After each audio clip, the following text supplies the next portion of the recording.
My daughter texted, "Don't come this weekend. My husband is against you."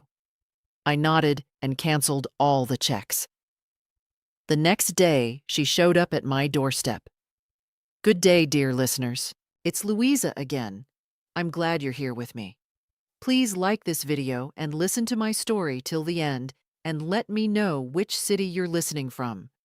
That way, I can see how far my story has traveled." For 63 years, I had lived by a simple principle: family comes first. My late husband, Robert, and I had built a comfortable life through decades of careful savings, modest investments, and honest work. When he passed 5 years ago, he left me with enough to live comfortably and help our only daughter, Jennifer, whenever she needed it. Jennifer had always been my pride and joy, smart, ambitious, beautiful. When she married Derek 3 years ago, I was thrilled. He seemed charming, successful, a good match for my daughter. They bought a house in the suburbs just 40 minutes from my condo. Perfect distance, I thought. Close enough to visit. Far enough for independence. But something had shifted over the past year. The visits became less frequent. The phone calls grew shorter, more transactional. "Mom, can you help with the mortgage this month?" Derek's commission didn't come through. "Mom, we need a new roof. Can you cover it?" "Mom, the car broke down." I said yes. Every single time. What else would a mother do? The checks added up. 5,000 here, 8,000 there.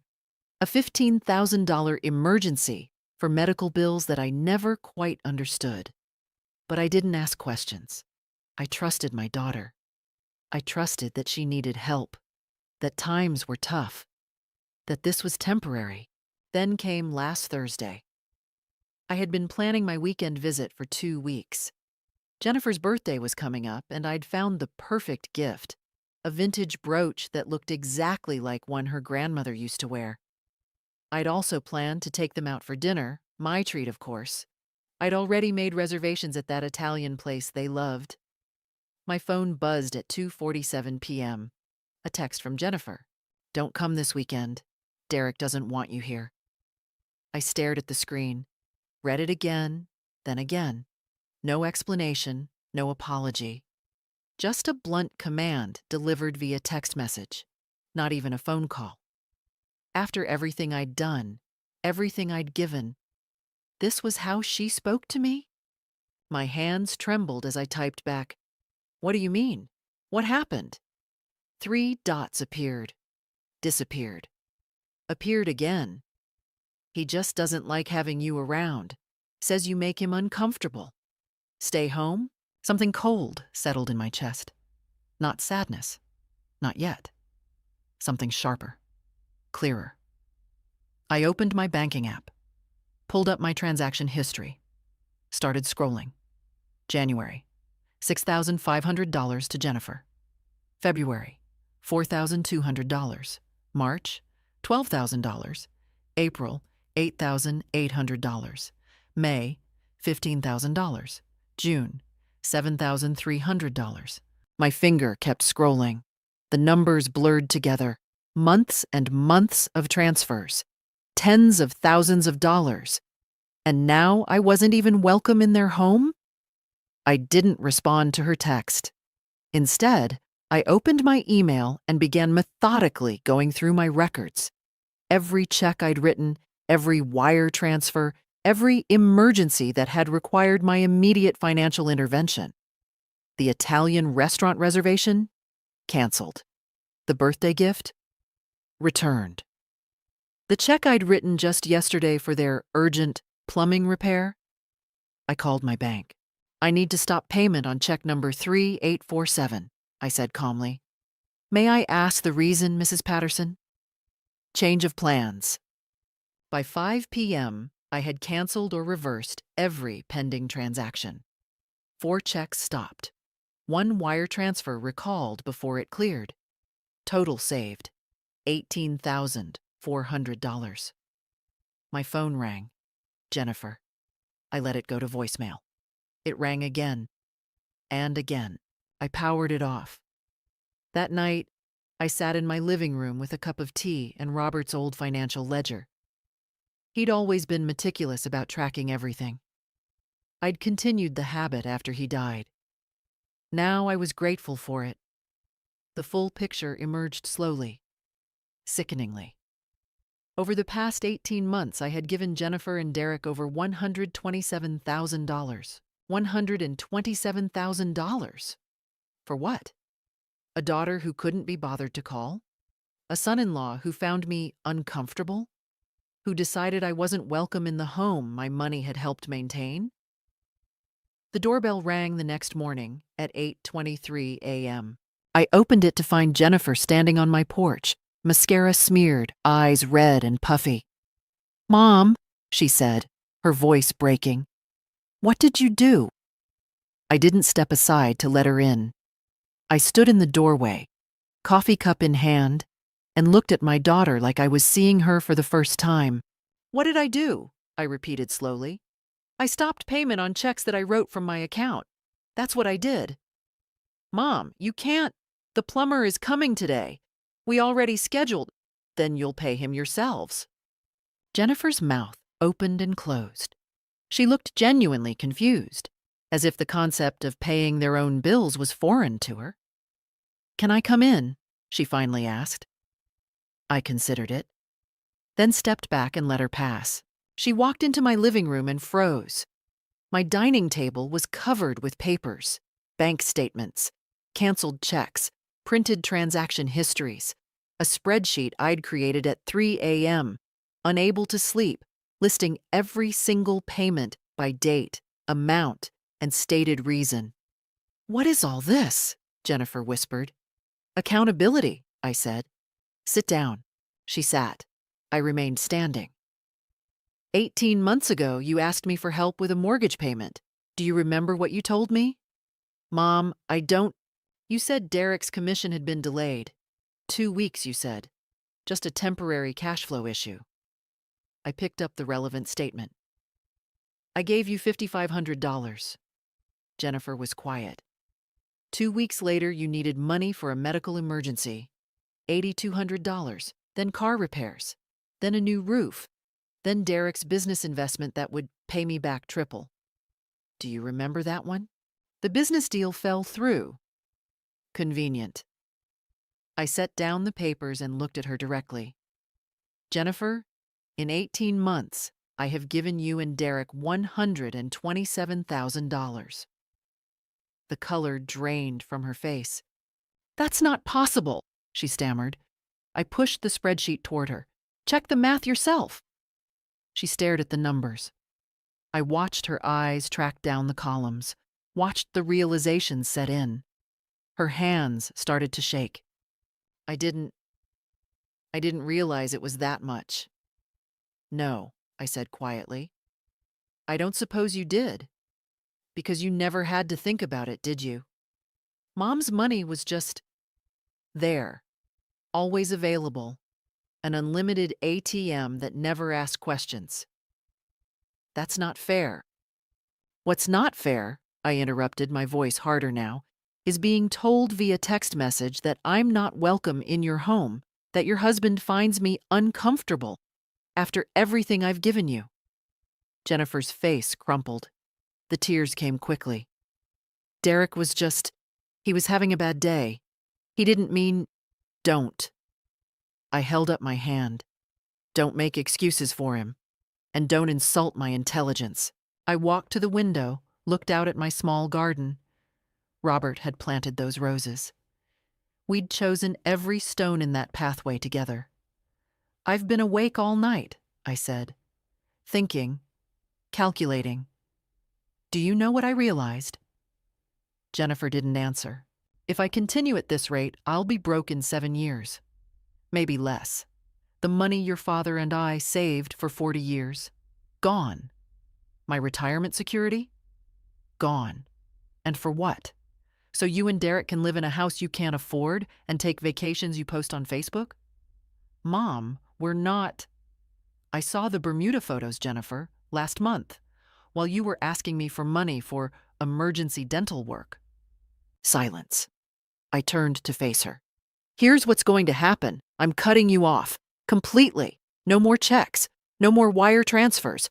No more emergencies that only I can solve. You can't. We'll lose everything. Then you'll figure it out, like adults do. Jennifer stood up, anger replacing tears. After everything we've been through? After I took care of you when Dad died? That stung. But I didn't let it show. You visited me twice after your father's funeral, Jennifer. Twice. Both times you left with a check. She flinched. I think you should go now, I said. Mom, please, go. She grabbed her purse, movements jerky with emotion. At the door, she turned back. Derek's not going to like this. I don't care what Derek likes. After she left, I sat down at my table and opened my laptop.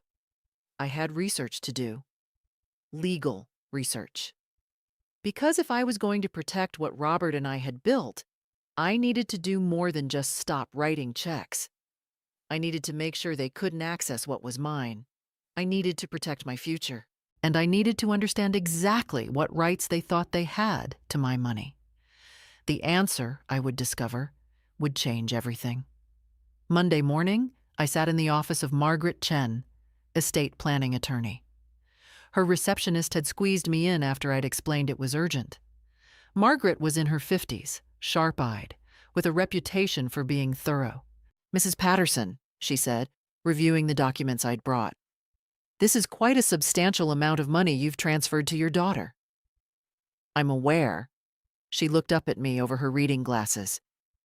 And you want to ensure she can't access any more of your assets? I want to protect what's left. Margaret nodded slowly. Walk me through your current estate plan. I explained. Everything was simple. Too simple, I now realized. Jennifer was my sole beneficiary. She had power of attorney for healthcare decisions. Our accounts were set up so she could access them if I became incapacitated. So theoretically, Margaret said carefully, if something happened to you, Jennifer would inherit everything immediately. My stomach turned. Yes. And she knows this? We discussed it years ago, when Robert died. Margaret was quiet for a moment, then pulled out a legal pad.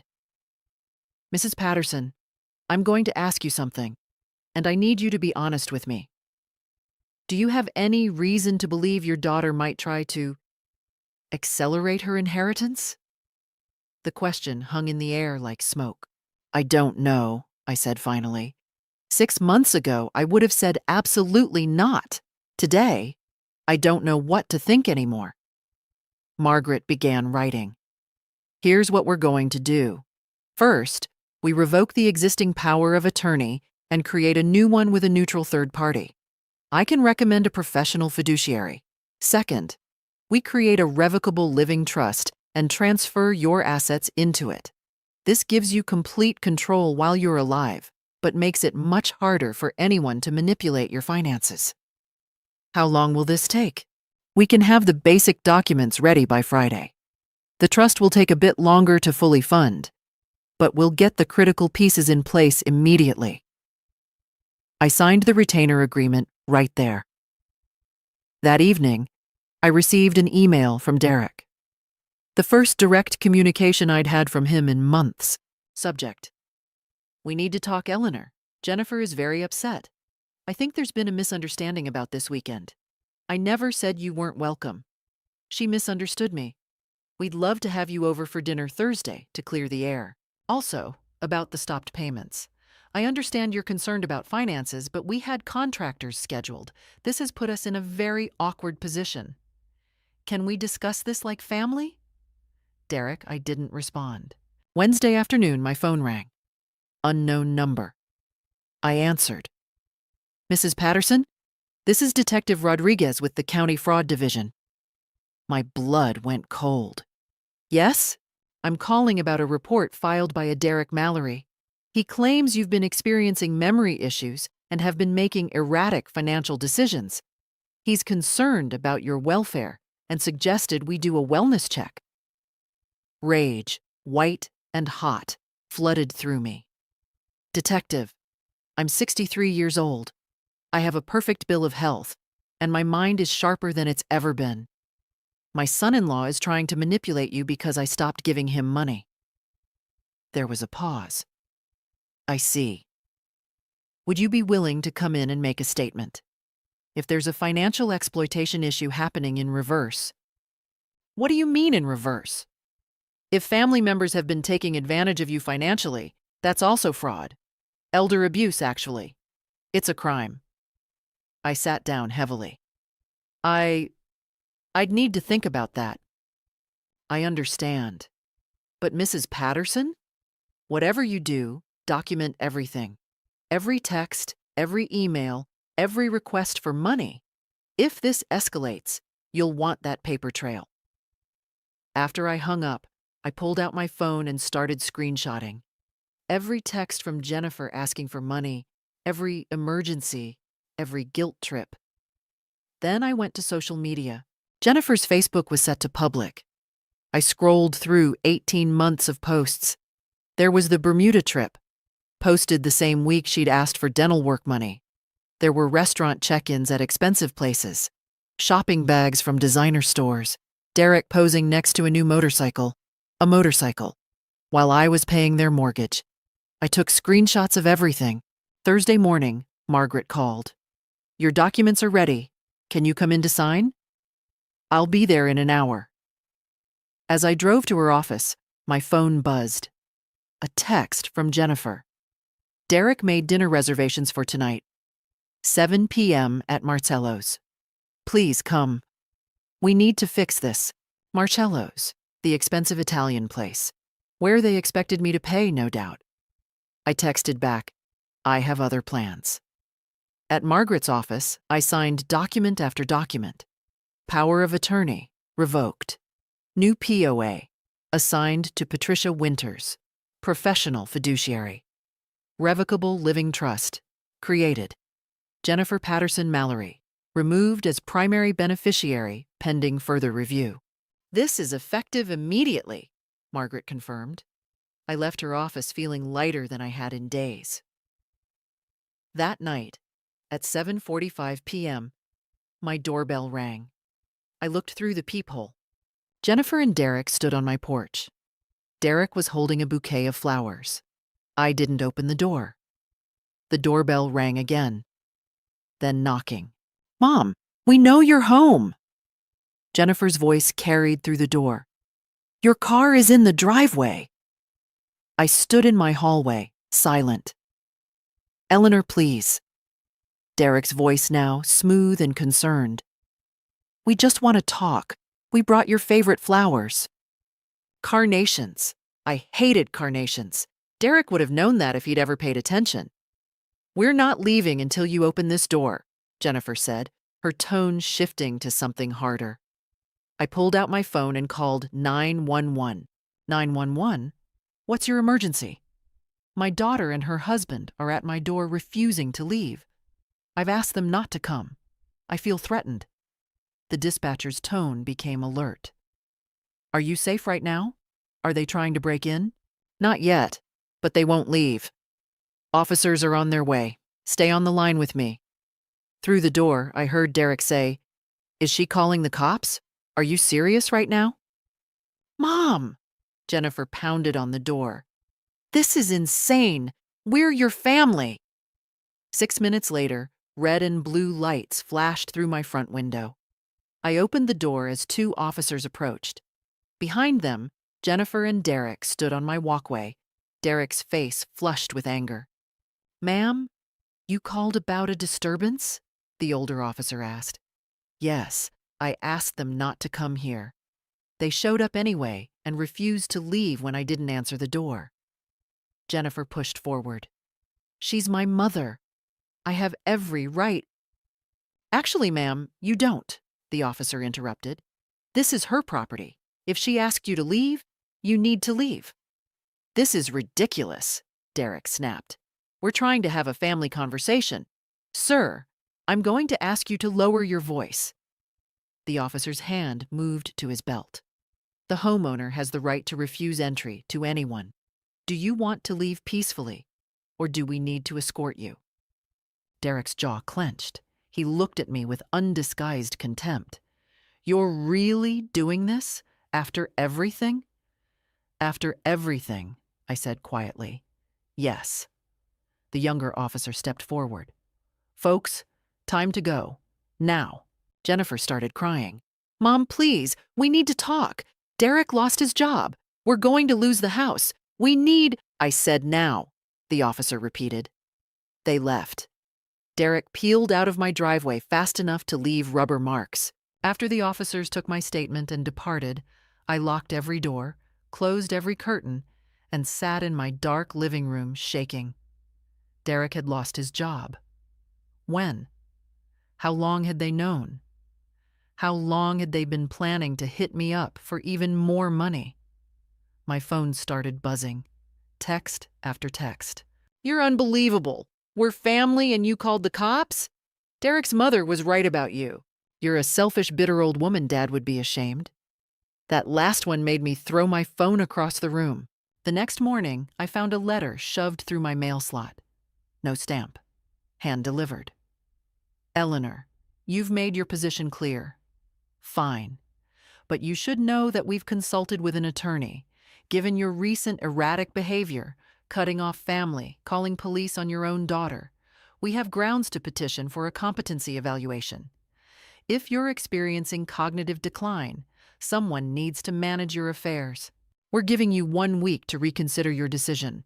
Transfer $50,000 to cover our immediate expenses, and we'll forget this ever happened. Otherwise, we'll have no choice but to take legal action to protect you from yourself. This is your choice.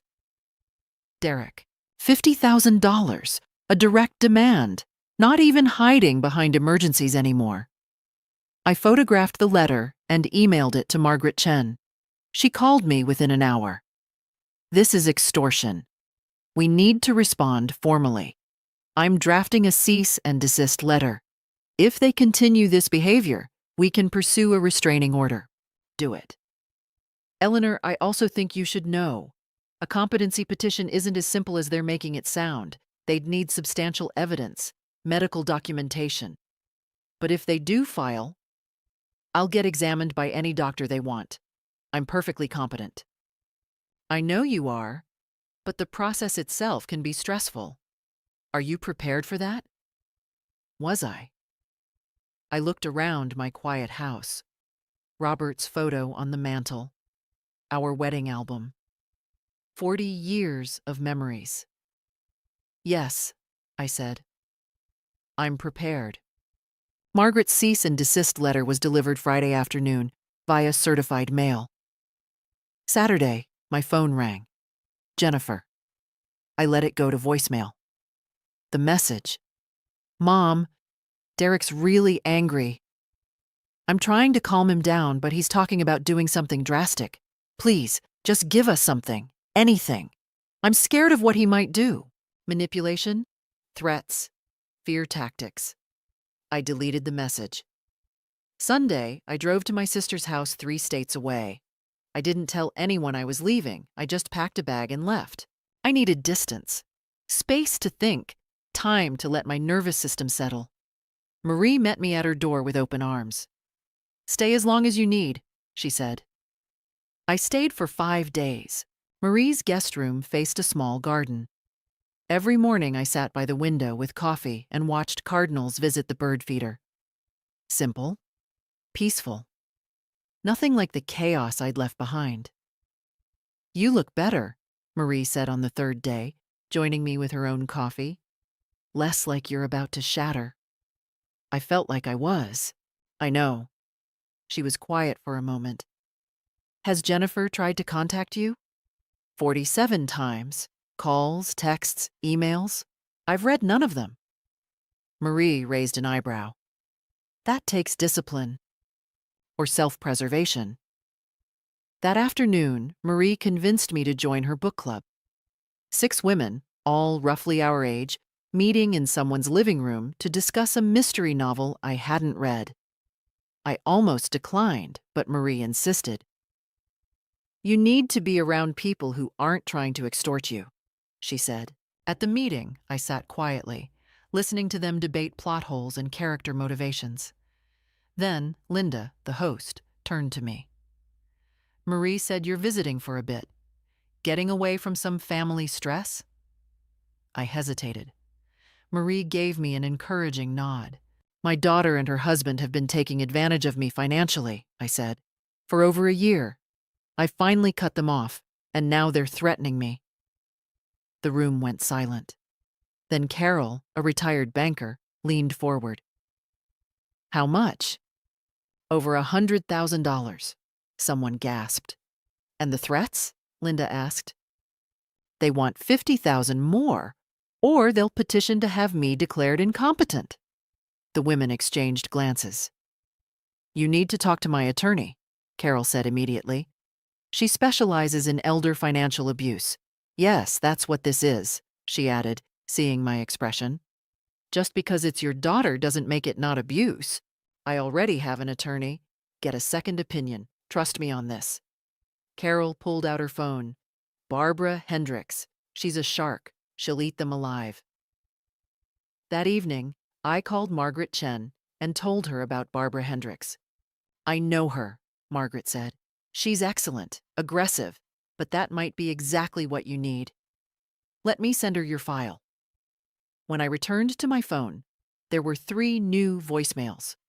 Against my better judgment, I listened to the first one. It was Jennifer crying. Mom, please. Derek's been drinking. He's saying terrible things. He wants to drive to your house and I don't know what he'll do. Please just call me back, please. The second voicemail, Derek's voice, slurred. You think you're so smart, Eleanor? Cutting us off? We'll see how smart you are when you're in a nursing home and Jennifer has power of attorney. Oh, wait. You changed that, didn't you? You think I don't have friends who work at law offices? We know what you did, and we're not done. The third voicemail, Jennifer again, whispering. He doesn't know I'm calling. Mom, I'm sorry. I'm so sorry for everything. But you have to give him something. Anything. He's not himself. I'm scared. Please. I sat there, phone in hand, feeling ice spread through my veins. Marie found me 20 minutes later, still frozen. What happened? I played her the voicemails. Her face hardened. You're calling the police. Marie? Now, Eleanor. Those are threats. That's witness intimidation. You're documenting this. I filed a police report that night. The officer who took my statement was sympathetic but realistic. Without a direct threat of violence, there's not much we can do. But this is on record. If things escalate, you'll have documentation. Friday morning, I met Barbara Hendricks via video call. She was 60, silver-haired, with eyes like a hawk. I've reviewed your file, she said without preamble. Your daughter and son-in-law have committed financial exploitation. The voicemail your son-in-law left constitutes witness intimidation. You have grounds for a restraining order and potentially criminal charges. I don't want to put my daughter in jail. Mrs. Patterson, I need you to understand something. Your daughter is not a victim here. She's a willing participant. She made the requests. She cashed the checks. She's using emotional manipulation to continue the abuse. The tears, the fear tactics, it's all part of the pattern. Her words hit like cold water. But she's my daughter. I understand. But right now, she's also your abuser. Barbara's voice softened slightly. You can love her and still protect yourself. Those things aren't mutually exclusive. That weekend, Marie took me to her church. I hadn't been to services in years, not since Robert died. But sitting in that pew, listening to the sermon about setting boundaries and protecting your peace, something in me began to settle. After the service, 3 women approached me. They'd heard my story through Marie. My son did the same thing to me, one said quietly. Took almost $200,000 before I stopped him. My sister, another added. Family doesn't always mean safe. They gave me their phone numbers. Call anytime. We understand. I drove back to my house on Monday feeling something I hadn't felt in weeks. Not alone. The war wasn't over, but I had reinforcements now. I returned home Tuesday afternoon to find Jennifer's car in my driveway. She was sitting on my front steps looking small and exhausted. No Derek. Just her. I parked and sat in my car for a moment, deciding. Finally, I got out. "Mom?" She stood up, hope flooding her face. "You're back." "I am. Can we talk, please? Just you and me?" I looked at her carefully. Red eyes. Wrinkled clothes. She looked like she hadn't slept in days. 5 minutes, I said. We sat on my porch. I didn't invite her inside. "Derek doesn't know I'm here," Jennifer started. "I told him I was going to the grocery store." "Go on." "Mom, I know we messed up. I know we asked for too much. But we're desperate. Derek's job prospects aren't good. We have bills piling up. The mortgage is 3 months behind." "That's not my problem, Jennifer." "I know, but—" She took a shaky breath. "What if we made it official, a loan with interest? We'd pay you back, I promise. We just need to get through this rough patch." "Like the other rough patches? The ones that cost me $127,000? This is different." "It's not." Jennifer's face changed. Something harder crept into her expression. "You know, Derek said you'd be like this. He said you'd turn into a cold, bitter old woman the second you didn't get your way." "My way? Jennifer, I wasn't the one demanding money." "You loved it," she interrupted, her voice rising. "Don't pretend you didn't. You loved being the hero, the savior. It made you feel important, needed. And now that we're not playing along anymore, you can't handle it." I stood up. "I think you should leave." "No." She stood too. "Not until you understand what you're doing to us. We're losing everything, Mom. Our house, our life. And you're sitting on hundreds of thousands of dollars doing nothing with it. It's my money. It's supposed to be my inheritance." The words exploded out of her. "That money should come to me anyway. You're just, what? Going to spend it on yourself? Buy yourself a nice vacation while your daughter loses her home?" There it was.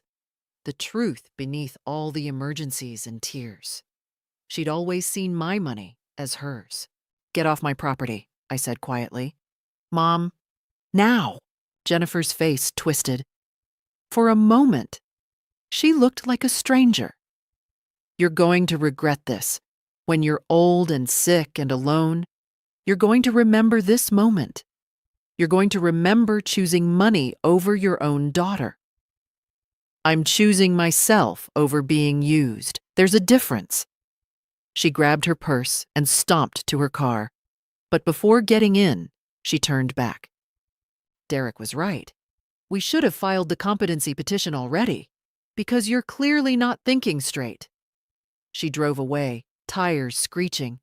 I went inside, locked the door, and immediately called Barbara Hendricks. "They're escalating," I told her. "Jennifer just threatened me with the competency petition again." "Good," Barbara said. "Let them file. We'll bury them with medical documentation. How's your health?" "Perfect. I see my doctor next week for my annual physical. Ask for a cognitive screening, a full neurological workup. Document everything. When they file their petition, and they will, we'll have ammunition." That night, I couldn't sleep. I kept hearing Jennifer's voice. That money should come to me anyway. At 2 a.m., my phone lit up. A text from an unknown number. "You're making a big mistake, Eleanor. We tried to be nice. We tried to work with you, but you're forcing our hand. Expect papers to be served next week. Hope you enjoy wasting your money on lawyers instead of helping family. Derek?" I screenshotted it and sent it to Barbara. Her response came 5 minutes later. "This is gold. Keep them texting." I didn't respond to Derek, but I didn't block the number either. Wednesday, I went to my doctor. "I need a full cognitive assessment," I told Dr. Reyes. She looked surprised. "Eleanor, You're sharp as a tack. What's this about? I explained the situation. Her expression darkened. This is elder abuse. You know that, right? I'm learning. She ran every test available. Memory assessments, neurological exams, problem-solving tasks. I scored in the 95th percentile for my age group. I'll write a detailed report, Dr. Reyes said. If anyone questions your competency, they're delusional or malicious, probably both. Armed with medical documentation, I felt something shift inside me. Fear was still there, but underneath it, something stronger was growing. Resolve. They wanted a war? Fine, I'd give them one. The petition arrived exactly 1 week later, delivered by a process server who looked apologetic. Petition for determination of incapacity and appointment of guardian. Jennifer Mallory. Petitions the court to determine that Eleanor Patterson lacks the capacity to manage her financial affairs and to appoint Jennifer Mallory as legal guardian. I read it calmly. Barbara had prepared me. The petition listed evidence: erratic financial decisions, cutting off family without reason, paranoid behavior, calling police on family members, sudden personality changes. It was garbage, but it was official garbage. Let them dig their grave deeper, Barbara had said. Every lie they tell under oath is another nail in their coffin. The hearing was scheduled for 3 weeks out. I spent those weeks preparing. Barbara requested Jennifer and Derek's financial records through Discovery, their bank statements, credit card bills, social media posts. The picture that emerged was damning.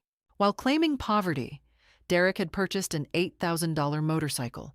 They'd taken 3 vacations in 18 months, designer clothes, expensive dinners, all while crying to me about medical emergencies and unpaid mortgages. They're frauds, Barbara said simply, and we're going to prove it. The day of the hearing, I dressed carefully. Conservative blue suit, pearl earrings Robert had given me for our 30th anniversary. I wanted to look exactly like what I was, a competent, dignified woman. Jennifer and Derek sat across the courtroom with their attorney, a young man who looked increasingly uncomfortable as he reviewed the documents Barbara had filed. The judge, Honorable Patricia Morrison, was in her 60s. She had a reputation for not suffering fools. Jennifer's attorney went first, calling her to the stand. Ms. Mallory, please describe your mother's recent behavior. Jennifer dabbed at her eyes. She's changed, Your Honor. She used to be so warm, so generous. Then suddenly she cut us off completely. She called the police on us when we just wanted to talk. She won't return our calls. It's like she's become a different person. And what do you believe caused this change? I think she's experiencing cognitive decline, maybe early dementia. She needs help managing her affairs before she hurts herself financially. Barbara stood. Objection. Ms. Mallory isn't qualified to diagnose medical conditions. Sustained, Judge Morrison said. Ms. Mallory, please stick to observed behaviors, not medical speculation.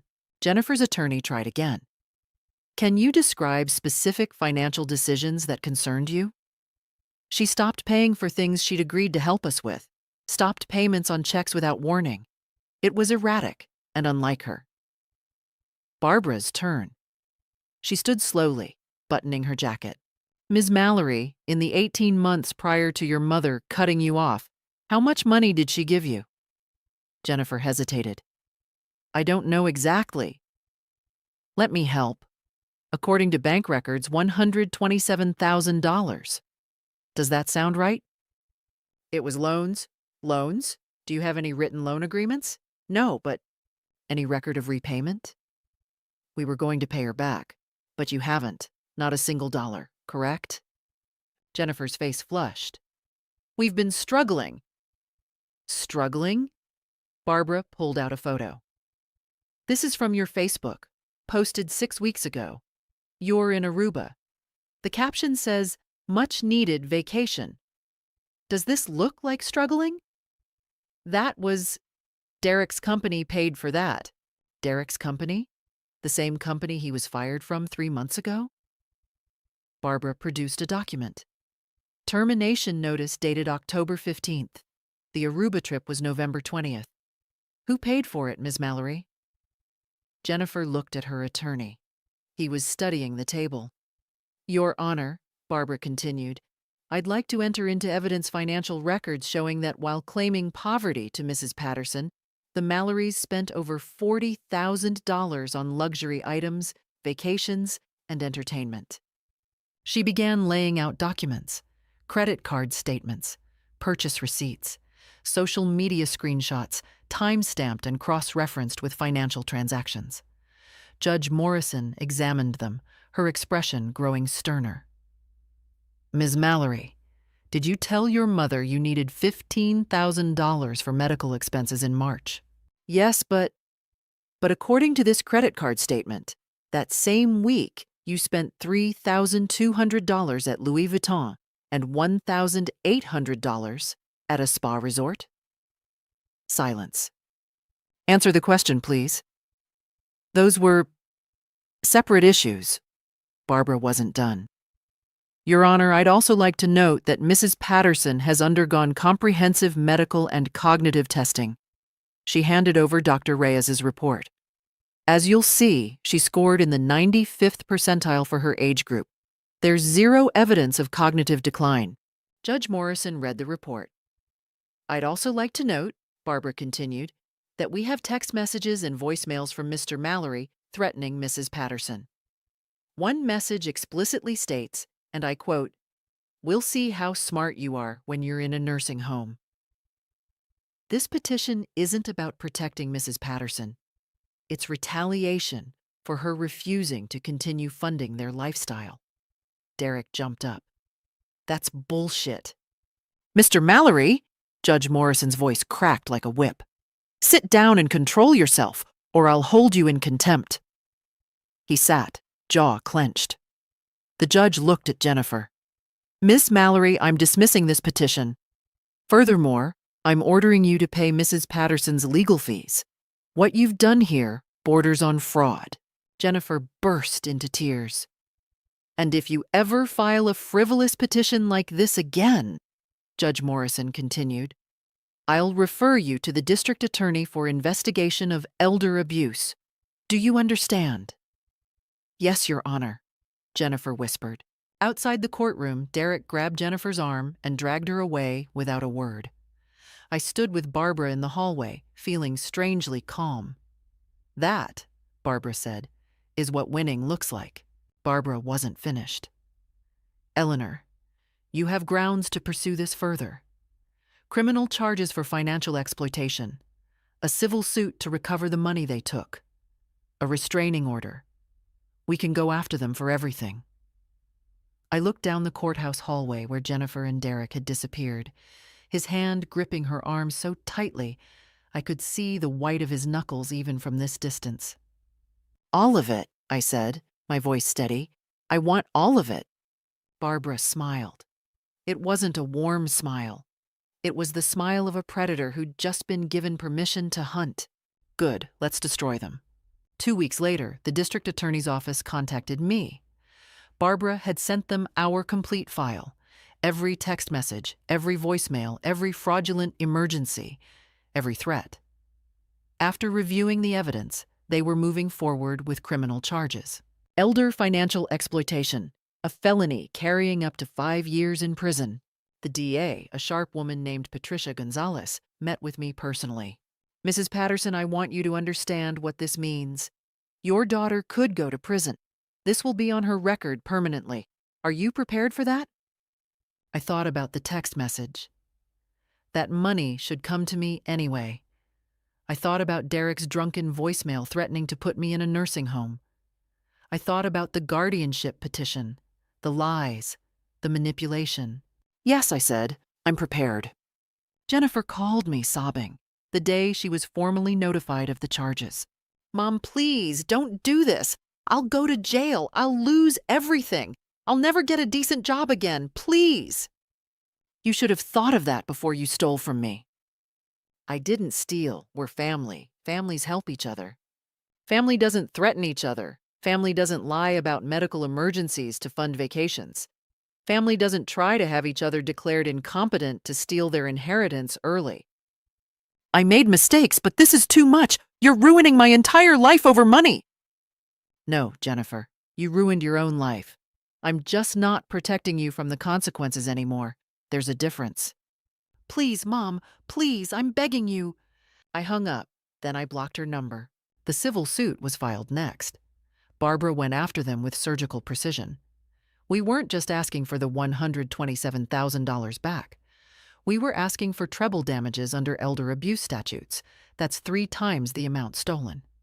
We were asking for all my legal fees, which had already exceeded $35,000. We were asking for punitive damages to send a message. Total claim, $485,000.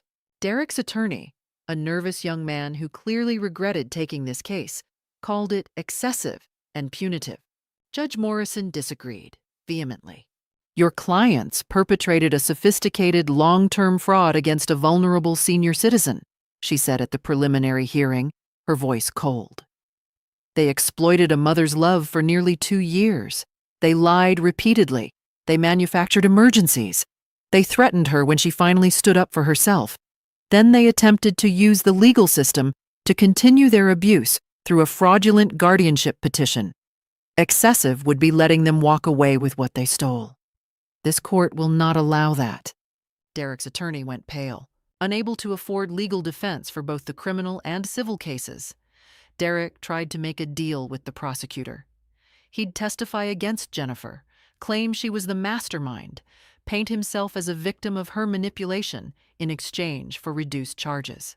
His attorney called it cutting his losses. I called it exactly what Derek had always been, a coward. Jennifer's attorney informed her of Derek's betrayal immediately. The lawyer wanted her to know what she was up against, wanted her to consider her own plea deal before Derek's testimony poisoned the well completely. She showed up at my door 2 hours later. I saw her through the peephole, hair unwashed, clothes wrinkled, eyes wild with panic. This time I opened the door, but I kept the chain lock firmly in place. He's betraying me, she said, her voice ragged. Derek's throwing me under the bus to save himself. After everything we did together, he's pretending it was all my idea. Sounds about right. He was always going to save himself first. Mom, he told the prosecutor I manipulated him, that I was the one who planned everything, who came up with the fake emergencies, who pushed him to threaten you, that he just went along with it because I pressured him. Was he lying? She hesitated, and in that hesitation, I saw the truth. We both. It wasn't just me. We planned it together.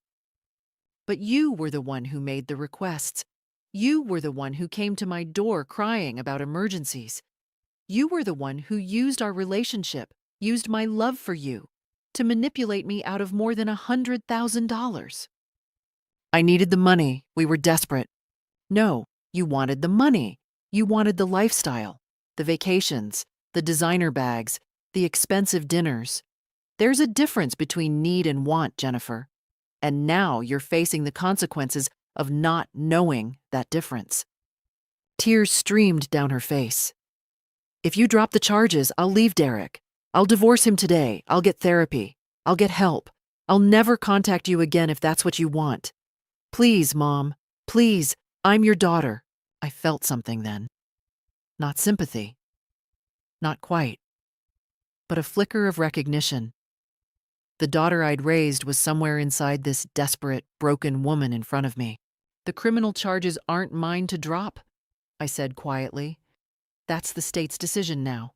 The DA is prosecuting because what you did was a crime. But the civil suit, that's mine. Hope flashed in her eyes, desperate and bright. And I'm not dropping it. You're going to pay back every cent you took from me. Principal, damages, legal fees, all of it, even if it takes the rest of your life. The hope died like a candle in the wind. I don't have that kind of money. I can't possibly. Then you'll get a job, multiple jobs. You'll work nights, weekends, holidays. You'll sell your house, your car, everything you bought with my money. You'll downsize, budget, sacrifice. You know, like normal people do. Like your father and I did for 40 years to build what you stole. You're destroying my life. No, Jennifer. You destroyed your own life when you decided to see your mother as an ATM instead of a person. I'm just not saving you from it anymore. I'm not rescuing you. I'm not bailing you out. For the first time in your life, you're going to face the full consequences of your choices. I closed the door while she was still standing there, mouth open, tears falling. The restraining order was issued the following week.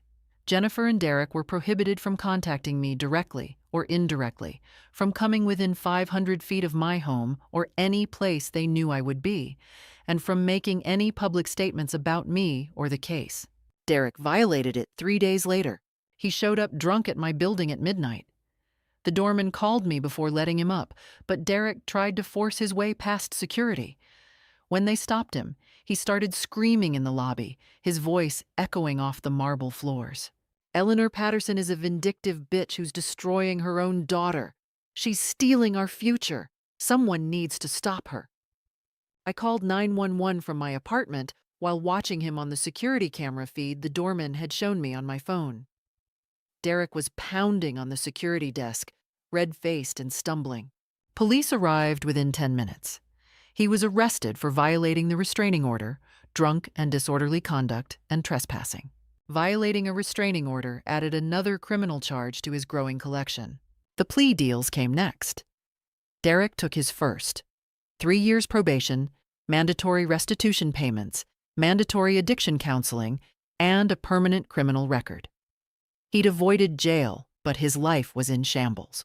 Jennifer held out longer, hoping I'd crack, hoping maternal instinct would override everything else, hoping I'd wake up one day and decide money wasn't worth losing my daughter. It didn't happen. She eventually pleaded guilty to 1 count of elder financial exploitation. The sentencing hearing was brief. The judge had read everything, every text, every lie, every manipulation. Ms. Mallory, you exploited your mother's love for nearly 2 years. You manufactured emergencies. You lied repeatedly. When she finally stood up for herself, you tried to have her declared incompetent. This is one of the more egregious cases of elder abuse I've seen. Sentence: 1 year in county jail, suspended on condition of 5 years probation, 500 hours of community service, mandatory therapy, and full restitution. The civil judgment was entered after a brief trial. $387,000 after some negotiations. Still more than 3 times what they'd stolen. Their house was foreclosed and sold at auction. Derek's precious motorcycle went to a police auction. Their bank accounts were garnished. Credit cards maxed out were sent to collections. They lost everything. Every single thing. And I felt nothing. Not satisfaction, not vindication, not even relief. Just a quiet, settled peace. Barbara called me the day the final judgment was entered and all appeals exhausted. "It's over," she said. "You won. Completely." I know. How does it feel? I thought about it, really considered the question. Like I can breathe again. Like I'm finally safe in my own life. "Good. You deserve that, Eleanor. You deserve all of it." I hung up and looked around my quiet apartment. My space, my peace, my life, my future. Mine. All mine. And no one could take it from me ever again. 6 months later, I stood in the kitchen of my new condo, sunlight streaming through floor-to-ceiling windows. I'd sold the house Robert and I had shared. Too many memories, too many ghosts. Too many times Jennifer and Derek had walked through that door with their hands out. This place was smaller, modern, on the 8th floor overlooking the river. A doorman named Marcus. Security cameras. Keycard access. No one got up without being announced. I'd used part of the settlement money for the down payment. The irony wasn't lost on me. Marie visited frequently with her book club friends. My social circle had expanded beyond what I'd imagined. Linda, Carol, Susan, Patricia, Dorothy. Women who understood boundaries, who valued independence, who saw me as Eleanor, not as a wallet. "You're glowing," Marie said one afternoon on my balcony. I'm free, I said simply. Through my network, Barbara's other clients, support groups, my new friends, I heard occasional updates about Jennifer and Derek. They'd divorced 4 months after the judgment. The marriage had imploded spectacularly, each blaming the other, shocking no one. Derek had moved back to his mother's house in Ohio. She'd kicked him out after 3 weeks when she learned what he'd done. He was now renting a basement room, working at a car wash, his wages garnished for restitution. Jennifer had rented a studio apartment in the worst part of town. 2 jobs, waitressing during the day, cleaning offices at night. Every paycheck, 25%, went directly to me via court-ordered garnishment. I received monthly statements. They'd paid back $8,400 so far. Only $378,600 to go. At their current rate, 38 more years. The thought brought neither joy nor guilt. I'd started volunteering at the senior center, teaching financial literacy and protection from exploitation. Barbara connected me with a nonprofit on elder abuse prevention. You have a story people need to hear, she'd said. So I told it. Community centers, libraries, local news, law enforcement conferences. The response was overwhelming. Dozens shared their own stories. Children draining accounts, grandchildren forging checks, spouses hiding money. I couldn't save everyone, but I could help them understand they weren't alone, that protecting yourself wasn't selfish, that saying no wasn't cruel. One evening, a letter arrived. No return address, unfamiliar handwriting. Dear Mrs. Patterson, you don't know me, but I saw you speak last month. My son had been asking for money for years, always emergencies, always temporary. I always said yes. After hearing your story, I finally said no. He filed a guardianship petition. Thanks to your advice, I had documentation ready. The judge threw it out. You saved me from losing everything. Thank you. I kept that letter, and the dozen others that followed. Meanwhile, I heard Jennifer had contacted Robert's siblings, asking for money. They'd all refused, knowing the full story. She'd applied for bankruptcy. The attorney informed her restitution from criminal cases couldn't be discharged. The debt would follow her forever. Derek had been fired from the car wash for showing up drunk. He was on unemployment, living off his mother's grudging charity. Their lives had imploded completely. Did I feel bad? Sometimes. Late at night, thinking about the little girl who'd brought me dandelions, who'd cried when her goldfish died, who'd held my hand at Robert's funeral. But then I'd remember, that little girl had grown into a woman who saw me as a bank account, who'd lied about emergencies, who'd tried to have me declared incompetent, and the guilt would evaporate. Dorothy and I traveled together, Alaska, New England, planning Ireland for spring. I used my money on myself, on experiences, on joy, on the life Robert and I had saved for. You seem 10 years younger, my doctor said at my checkup. I feel 20 years younger, I said honestly. Stress aged you. Freedom reversed it. My blood pressure was down, my sleep deeper, my anxiety gone. I'd started painting classes, something I'd always wanted to try. Life, it turned out, was pretty damn good when you weren't being bled dry by people who claimed to love you.